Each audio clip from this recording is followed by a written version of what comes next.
Siska. Balik lagi nih sama Cican di channel Hausyaku Anime yang akan membahas anime-anime kesukaan kalian. Dawaza yoroshiku ne. Nah, buat sahabat Hausyaku yang suka film sejarah, Cican punya beberapa listnya nih mengenai 9 rekomendasi anime bertema sejarah terbaik versi Hausyaku Anime. Hey, tapi sebelum mulai, jangan lupa subscribe channel ini dulu ya, biar Cican makin semangat untuk upload video-video terbaru. Oke, kalau udah, yuk kita langsung ke listnya.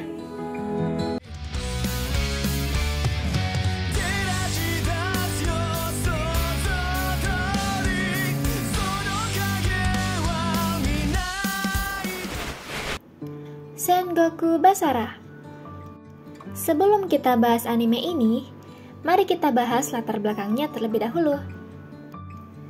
Zaman Sengoku adalah salah satu pembagian periode dalam sejarah Jepang yang dimulai sekitar tahun 1493 dengan peristiwa Meiyō no Seihen sampai Shogun ke-15.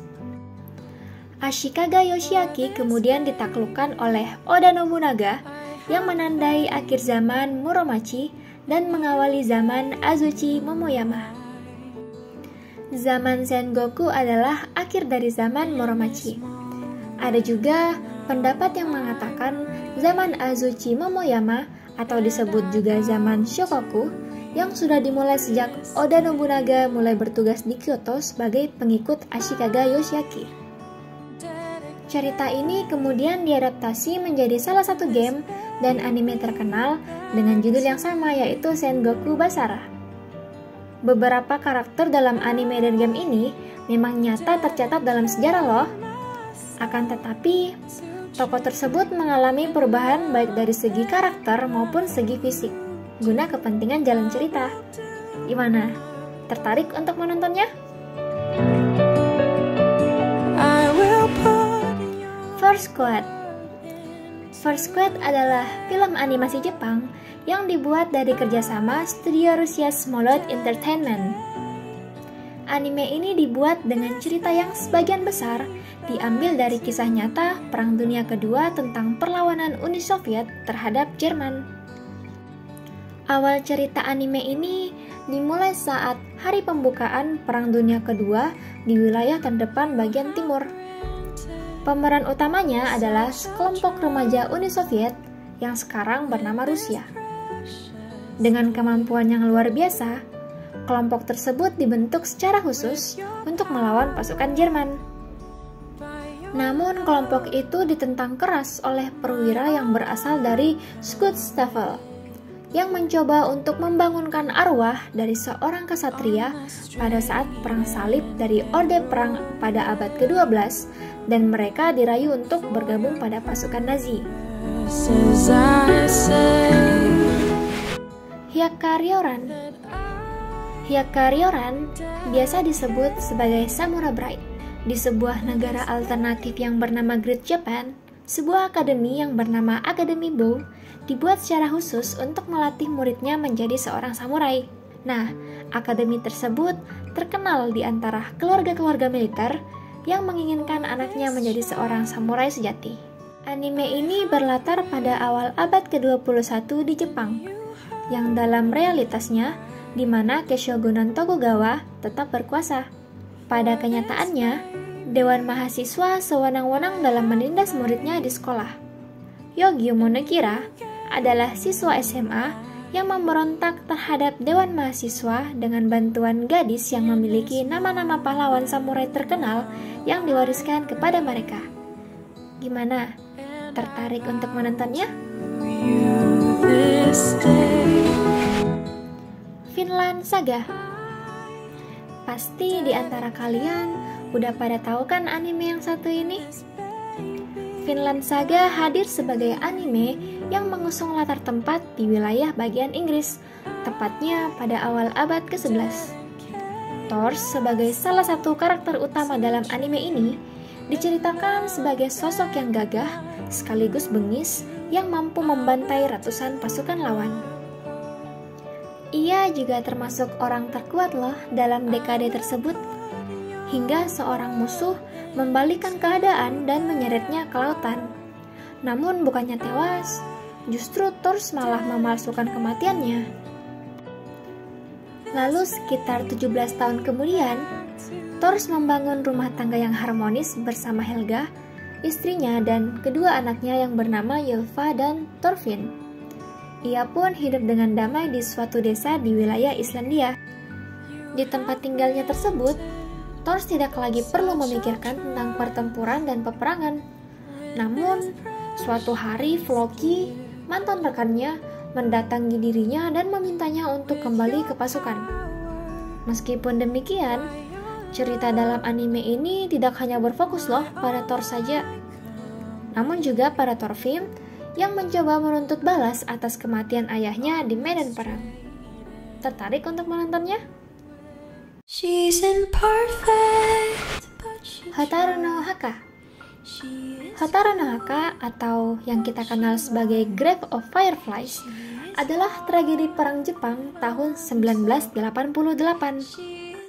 Anime ini adalah anime yang paling bisa membuat penontonnya mewek sesenggukan. Sekalipun si penonton udah kebal dengan yang namanya kesedihan, setidaknya pasti ada kesan tersendiri kan dalam menonton anime ini. Sumpah deh, kalau nggak merasa apa-apa berarti orangnya emang nggak punya hati. Meski anime ini rilis 30 tahun yang lalu, Hotaru no Haka masih worth it kok untuk dinonton. Cican bahkan udah rewatch lebih dari 5 kali dan tetap aja nangis ketika menontonnya. Hotaru no Haka sendiri mengandung kehangatan keluarga yang amat sangat kuat. Rasa empati dan kepedulian kita serasa diuji ketika menontonnya. Sulitnya kehidupan pada masa-masa perang digambarkan dengan sangat baik. Jadi, kita sedikit tahu loh betapa berbahayanya tinggal di tengah-tengah area peperangan. Ditambah lagi dengan kehilangan orang yang kita cintai dan ditolak oleh keluarga sendiri, serta kenyataan dunia yang begitu pahit, membuat kita semakin merasa sedih ketika menonton anime yang satu ini. 91 Days. 91 Days bersetting di Lawless, sebuah kota fiktif di negara bagian Illinois, Amerika pada tahun 1930-an di tengah masa Prohibition ketika minuman keras dilarang beredar. Anime ini mengambil setting di mana kematian, pengkhianatan, dan perubahan status bisa terjadi kapan saja. Dan hal-hal seperti ini terus terjadi di sepanjang cerita. Berkat pacing yang baik dan efektif, tiap episodenya memiliki perkembangan cerita seperti halnya sebuah plot twist yang seringkali tidak terduga. Semisal, salah satu karakternya akan mati, kapan, oleh siapa, dan bagaimana cara mereka mati adalah hal yang sangat mengejutkan. Nah, anime ini menceritakan tentang Angela Lagusa yang dalam perjalanannya untuk membalas dendam kepada keluarga Vanetti. Dalam anime ini juga banyak menampilkan kisah tentang persahabatan dan kekeluargaan loh. Cocok banget untuk kalian nonton di waktu luang.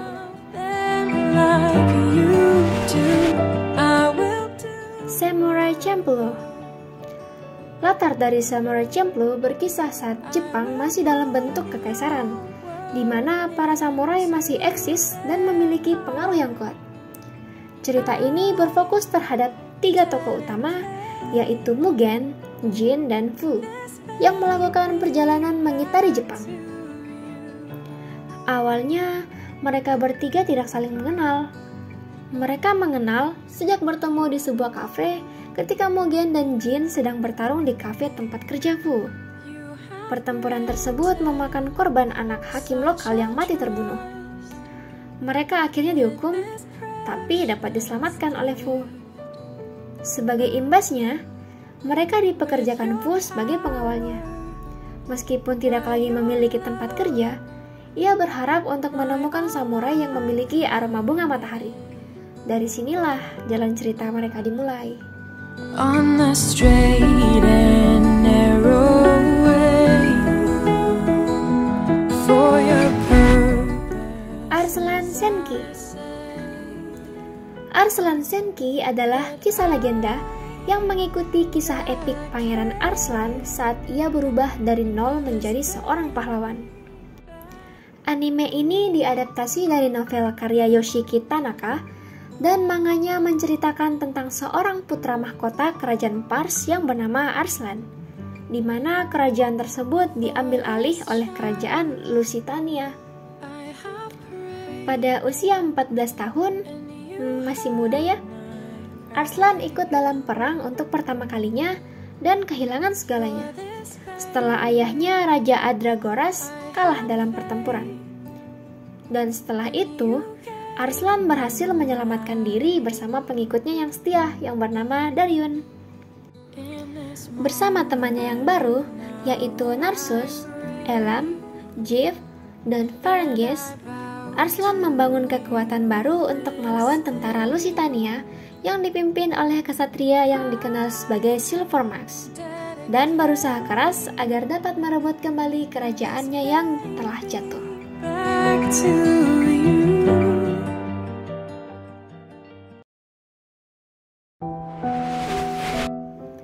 Nah, di list terakhir kita ada anime yang bernama Battle of Surabaya. Cican rasa kalian udah tahu kan kalau anime ini berasal dari negara kita sendiri, yaitu Indonesia.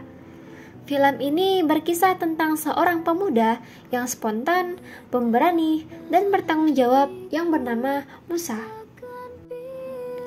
Musa bertahan hidup dengan menjadi tukang semir sepatu kala itu di bawah tekanan hidup kolonialisme Jepang. Dia menjadi saksi langit Surabaya yang kembali menjadi merah dengan insiden di Hotel Yamato.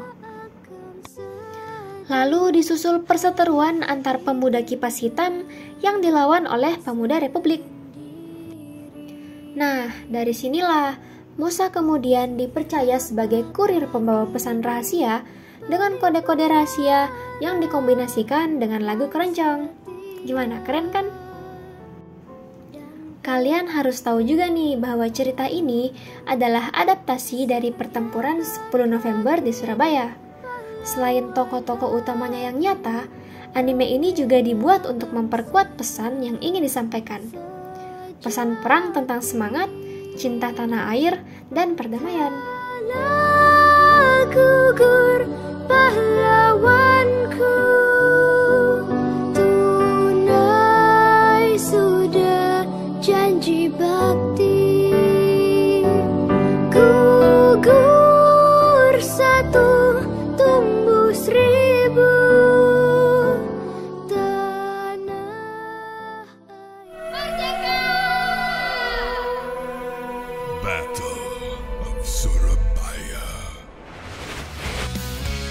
Mungkin segini aja ya rekomendasi 9 anime dengan tema sejarah terbaik versi Houshoku Anime. Well, kalau ada list tambahan, kalian bisa komen kok di kolom komentar. Cican tunggu ya. Thank you udah menonton video ini sampai habis. Jangan lupa untuk klik like, komen, share, dan subscribe channel ini agar Cican makin semangat upload video-video terbaru setiap harinya. Sampai jumpa di video selanjutnya. Bye-bye.